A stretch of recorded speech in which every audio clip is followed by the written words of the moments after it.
Okay, sorry guys. I don't know what was going on, but it was like, rotate your phone. And so I thought I was sideways. Oh my gosh. Sorry, I'm a hot mess. And I know that it looks all funny right now, but that's just how it's going to be. I feel like I'm super crooked.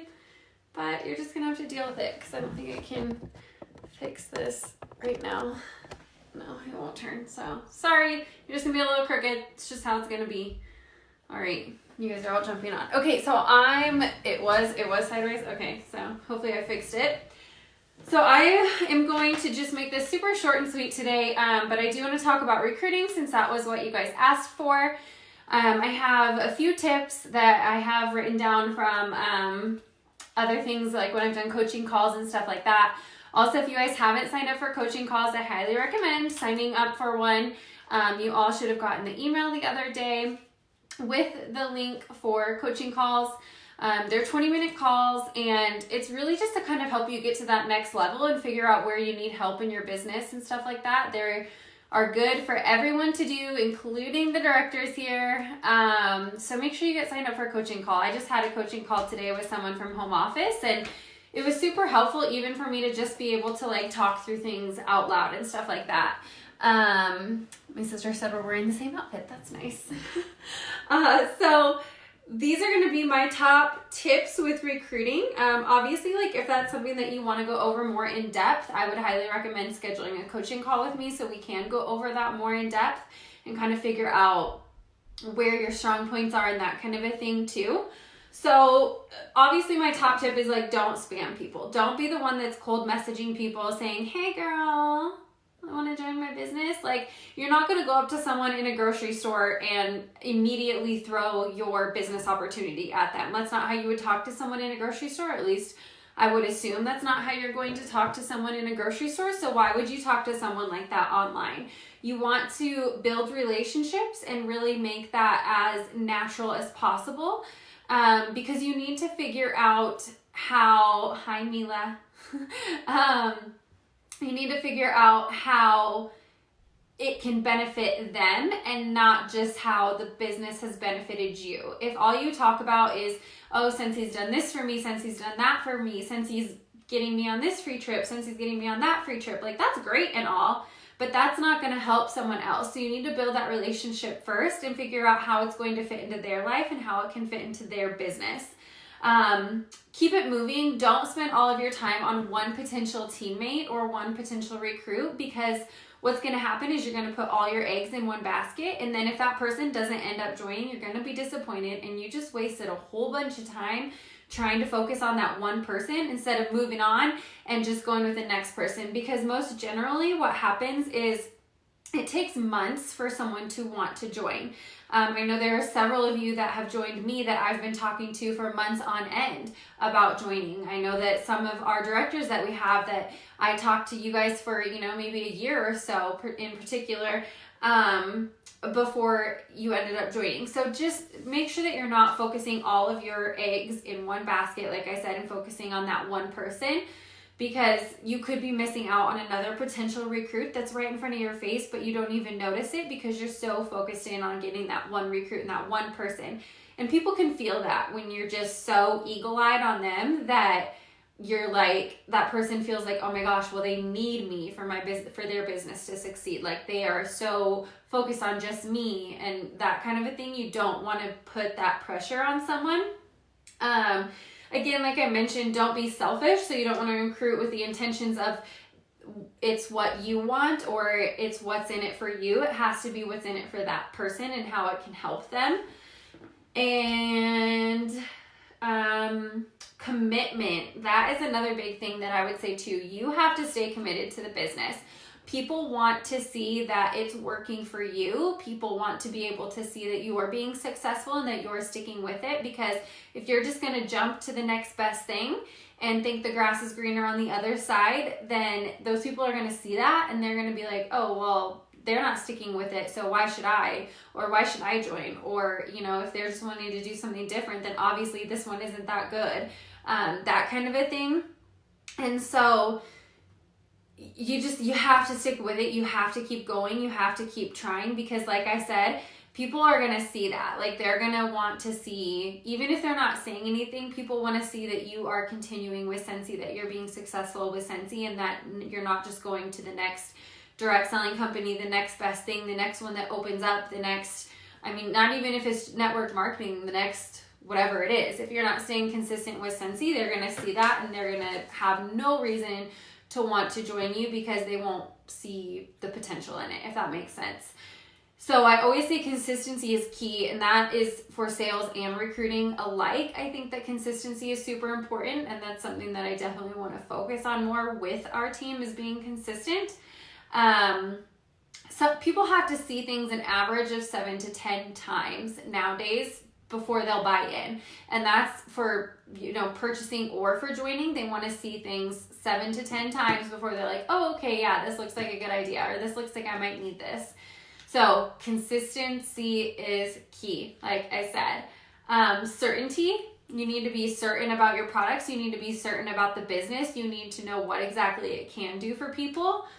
Obviously compassion, connectedness, clarity, all of those kinds of things that I've talked about before. There was something else that I was going to say. Obviously, like I said, you don't want to spam people. That's like the worst thing you can do. I think cold messaging is just not a cool way to go about recruiting people. I don't agree with it. And I can always tell, like, when someone's messaging me, obviously I don't like cold messaging when people do that at all. I'm like, I don't even know you, and why are you messaging me? If you even glanced at my profile, you would know that I'm with Scentsy, so no, like, back up.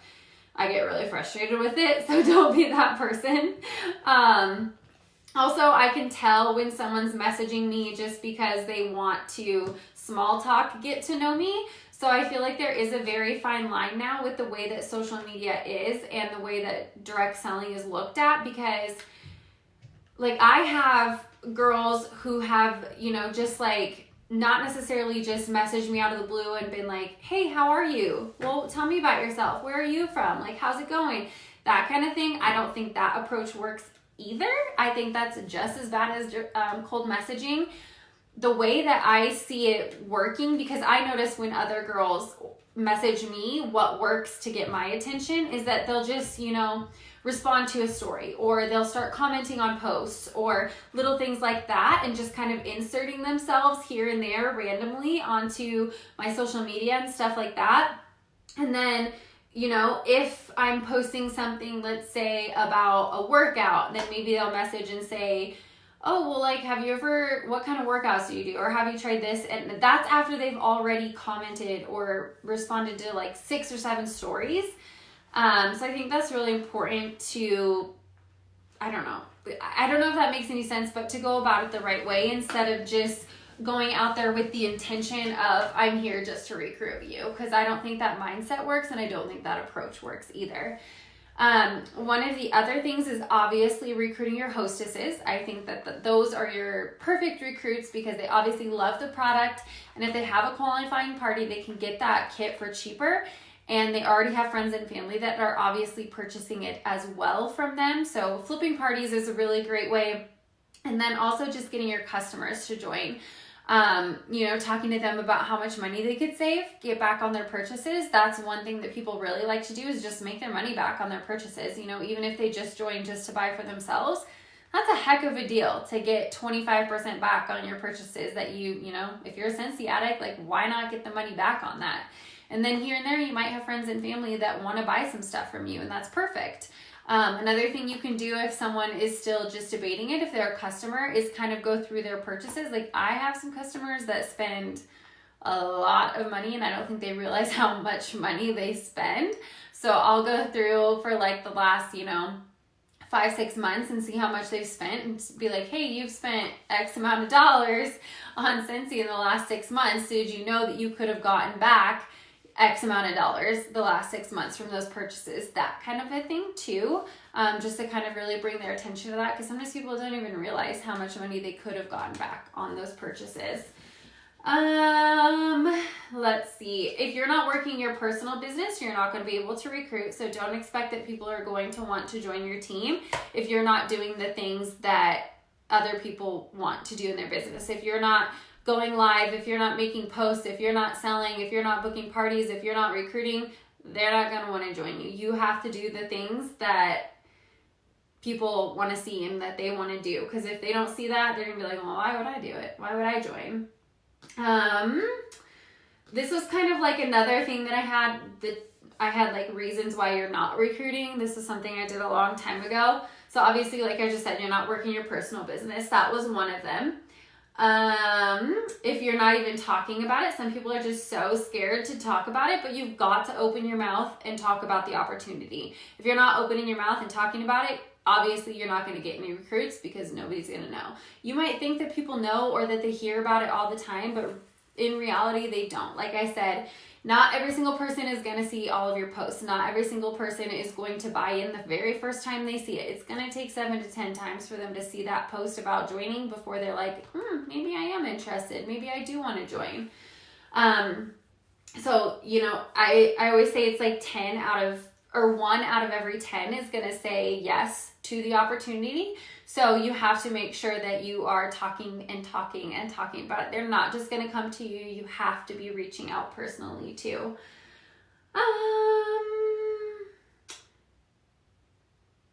It's what you're saying, how you're saying it, or not saying anything at all. So make sure you're talking about it. Being confident. A lot of people prejudge others. So you say, oh, like they won't want to try this because they work full time, or she's too busy, she won't want to join, or she just had a baby, there's no way that she has time or wants to do this, or she won't do it because, I don't know, whatever, this isn't her thing, she likes candles, like, I don't know, whatever the case might be. But you prejudge people and you put those little voices into your head, and instead of listening to those, you have no idea. Like, you have no idea if the mom that is a trophy wife that her husband makes $1 million, she just might want something to do to get out of the house for herself. Like, you never know, so just don't prejudge others with thinking that they won't want to do this opportunity, because you never know where that person might come from. Obviously, don't come off as desperate. Like I have mentioned before, people can smell that a mile away. You're not following up and you have no system for sponsoring. So again, I know I talk about follow-ups all the time, but if you're not following up with people who have expressed interest in joining or who you've talked to about joining before, if you're not following up with those people, just forget about it. They're going to be a no. You have to follow up with people. You have to check in with them.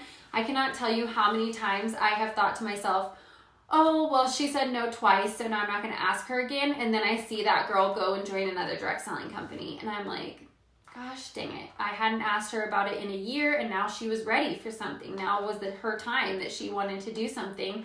And I stopped following up with her. So Scentsy wasn't the first option when she joined this other direct selling company. Things like that. So you want to make sure that you are following up. Always following up with people. It's so important to follow up with them. Again, like I mentioned in the beginning, if you're making it about you and not about them, you have to make it about them. I always say you want to ask questions about like, what interests you in my company? What are you passionate about? How much extra money would you like for you and your family? What would you do with the money? Are you coachable? How can I help you? Things like that, and not like, oh, well, Scentsy is taking me to Bermuda for free, or Scentsy's taking me to Amsterdam for free, or Scentsy paid off all my bills this month, or Scentsy paid my rent, or Scentsy paid my car this month. Like, that's great, but what's that going to do for that person? That might not be what that person needs. They might need something totally different. So all of those things to keep in mind. That's kind of all I have. I know it's a little bit later, so I didn't want to go too late on this tonight. And I'm not going to lie, you guys, have also been super overwhelmed. I leave on the 19th for the top 150 trip with Scentsy, and I'm a little stressed out. So trying to get that all figured out. My brother is coming with me, and we are going a few days before, and we're going to go to London and Ireland. So before we get on the boat in Amsterdam. So I'm trying to get flights booked for those two places and hotels and all that kind of fun stuff. So trying to get it all taken care of since we leave in literally 2 weeks. But anyways, I hope that helped someone, or that you maybe had a light bulb moment where you were like, oh, I didn't think about that before. But again, get a coaching call scheduled. Please. I will tell you, it's the best thing you can do. You guys, I don't have all the answers. I don't know all the answers. I'm not perfect, but hopefully, you know, you can either get something out of a coaching call, or we can just bounce ideas off each other. Like maybe you can show me something new. Maybe you can tell me something new that you've been doing, that, you know, maybe you want to share with the team, but you don't want to do it yourself. Like I'm more than happy to help share that, or whatever the case might be. So make sure you get a coaching call scheduled, you guys. Like I said, they're super helpful. The one that I had earlier today with home office, first of all, it was an hour. I only do 20 minutes. So they're a lot shorter, but it was nice just to like, for me to say things out loud and say my goals out loud and say where I need to improve out loud, and just have someone else kind of hold me accountable for that. So yeah, make sure you get one scheduled. I hope you all have a great night. Let me know if you need anything else. As always, I will need help covering the team page while I'm gone. So be ready for me to be asking about that. Saturday the 14th is Denver World Tour, and we have team shirts. If anybody still wants a team shirt, let me know, and I can get you her contact info so you can get one made for yourself. But I think that's all I have. All right. Have a good night, you guys. Talk to you later. Bye.